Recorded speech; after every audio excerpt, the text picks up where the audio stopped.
राहुल गांधी विपक्ष के नेता हैं और उन्होंने अगर चुनाव की प्रक्रिया पर लिखित में एक बड़ा सवाल खड़ा किया है तो चुनाव आयोग और उससे संबंधित एजेंसियों को स्पष्ट करना चाहिए ताकि जनता के किसी भी वर्ग में ये आशंका न रहे चुनाव की पारदर्शिता उसकी शुचिता पर कोई प्रभाव है। राहुल गांधी ने बाकायदा एक पूरा आर्टिकल लिखा है अखबारों में, उसमें उन्होंने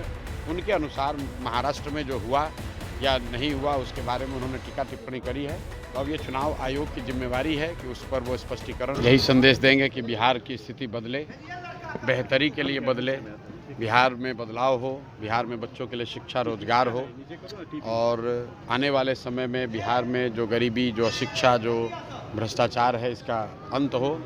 माँ की कृपा से बिहार भी देश के अग्रणी और विकसित राज्यों में शामिल हो, यहाँ भी लोगों के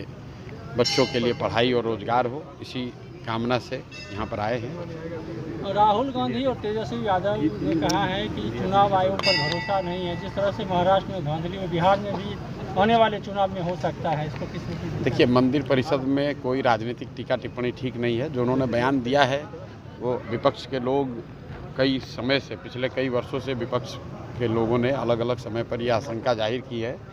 2-3 दिन पहले अभी राहुल गांधी ने महाराष्ट्र के चुनाव को लेकर एक अपनी सोच या उन्होंने जो पाया, उनके दल ने जो पाया उसके हिसाब से एक जानकारी को जनता के बीच में रखा है। मुझे ऐसा लगता है कि कांग्रेस चूँकि यहाँ मुख्य विपक्षी दल है देश के स्तर पर, राहुल गांधी विपक्ष के नेता हैं और उन्होंने अगर चुनाव की प्रक्रिया पर लिखित में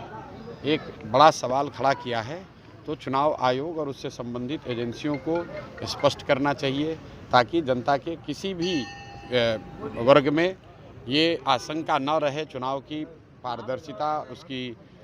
शुचिता पर कोई प्रश्न चिन्ह न उठे। इसकी जिम्मेवारी चुनाव आयोग की है, क्योंकि चूँकि ये प्रश्न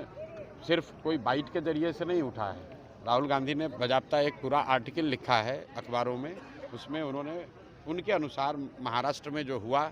या नहीं हुआ उसके बारे में उन्होंने टीका टिप्पणी करी है। तो अब ये चुनाव आयोग की जिम्मेवारी है कि उस पर वो स्पष्टीकरण दें, उस पर अपना पक्ष रखें ताकि जनता सभी बात को सुन समझकर ये निर्णय ले पाए कि क्या सही क्या गलत। मैं इन विषयों का विशेषज्ञ नहीं हूँ, मुझे उसकी कोई जानकारी नहीं है,